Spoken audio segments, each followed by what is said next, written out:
Welcome to The Explainer. Today, we're doing something a little different.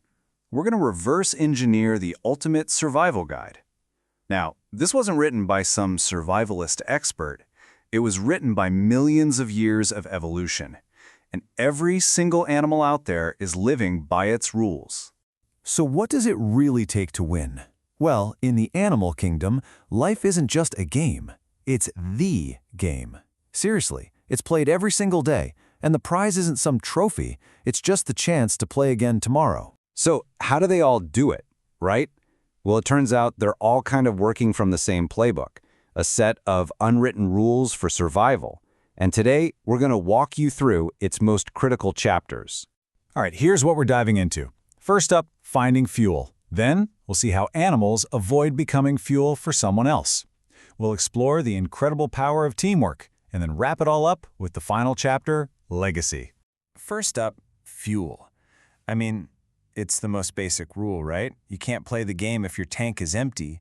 This quest for energy is so fundamental it literally shapes an animal's entire body and its behavior. In a very real way, you are what you eat. And this just shows you a fundamental rule of nature. The tools totally define the trade. Think about it. A cheetah? It's basically a high-speed delivery system for those razor-sharp canines. But a horse, on the other hand, is a walking, grazing grinder with these powerful molars designed to just pulverize tough plants for hours. Two totally different toolkits for two totally different jobs. You know, this whole idea of tools being perfectly suited for a specific job, it actually led to one of the biggest discoveries in all of history. It started when Charles Darwin was visiting the Galapagos Islands, and he was just struck by something that seems simple, an observation about the local finches. And this is the brilliant solution he uncovered. See, those beaks weren't different just by chance. No way. They were hyper-specialized tools. A thin, pointed beak acts like a perfect pair of tweezers for plucking out small insects. A short, stout one? That's for crushing fruits and buds. And that thick, powerful beak? That's a dedicated nutcracker. It's a perfect menu designed by evolution. Okay, so you've got your food, you're fueled up, but guess what? In the survival game, that just makes you a tasty-looking target for someone else. So Chapter 2 is all about mastering the art of defense. Don't become a meal. So what's the first rule of defense? Well, it's often the simplest one. Just don't be seen. The ultimate trick is to completely disappear into your surroundings, using that ancient art we call camouflage. But deception is way more than just hiding. It's a whole bag of tricks, really. You can hide in plain sight, right? Like the Arctic fox that just vanishes into the snow. Or you can bluff, like the totally harmless hoverfly that dresses up in a bee's danger uniform. Or you can advertise the truth, like a hornet whose bright colors are a clear, honest warning, I'm not bluffing, mess with me, and you will regret it. Okay, but disguises can fail. So what happens when you're caught?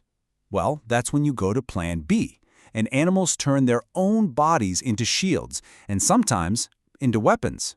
And the strategies here are just wow. They're incredible. The hedgehog just curls up into this untouchable ball of spikes. The turtle, it retreats into its own personal portable fortress. Then you've got the skunk, which launches a full-on chemical attack. And maybe the wildest of all, the gecko can literally detach its own tail to get away. It's all about doing whatever it takes to live another day. All right, so up to now, everything we've talked about has been about individual survival, right? One-on-one. But a lot of animals figured out this powerful secret. Sometimes the absolute best way to save yourself is to rely on others. Welcome to the social strategy. And if you want to see the power of society in action, well, there's probably no better example than an ant colony. To us, it might look like total chaos, but it's actually one of the most organized systems on the entire planet. So, who does what in there? So here's the secret sauce. Extreme specialization. You've got one queen, and her only job is to lay all the eggs. The drones, their whole purpose is just to mate with her. Then you have the soldiers. They're the living, breathing defense system. And the workers, they do literally everything else. Every single ant has one specific job, and because they all do it perfectly, the whole colony works like one giant superorganism. And it's not just ants, of course. This kind of cooperation is everywhere you look. You've got bees doing their famous little waggle dance to give directions, macaques build social bonds and alliances through grooming, and birds, they have a whole language of calls to warn about danger or claim territory. In a tough world, being able to communicate is survival. Okay, this brings us to our final and maybe the most important chapter of the playbook. Because, the real win in the game of life, it isn't just surviving yourself. It's making sure your genes survive into the next generation. It's all about legacy.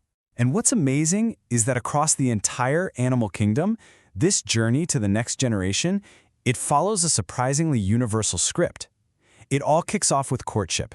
All those elaborate dances and displays to win a partner. After mating, the focus totally shifts to creating a safe haven, like a bird's nest.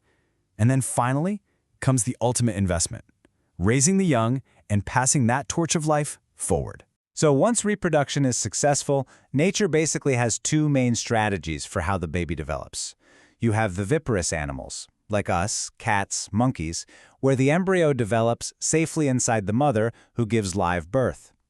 But then you have oviparous animals, birds, turtles, most insects, and they package the embryo in an egg to develop outside the body. Two totally different paths leading to the exact same evolutionary goal. And this, right here, this is the engine that drives all of evolution. Each new generation gets a genetic blueprint from its parents. It's similar, yeah, but it's never identical. And that little bit of variation, that genetic shuffle, that's what allows a whole species to adapt over time. It lets them constantly rewrite the playbook to stay in the game. So, from the desperate hunt for food to the profound hope of leaving a legacy, the animal playbook is just this masterpiece of strategy and resilience, and it's playing out all around us all the time. So the next time you see a bird building a nest or an ant carrying a leaf, just remember, you're not just watching an animal, you're watching a master at work, playing the greatest game there is. What secrets are you going to notice next?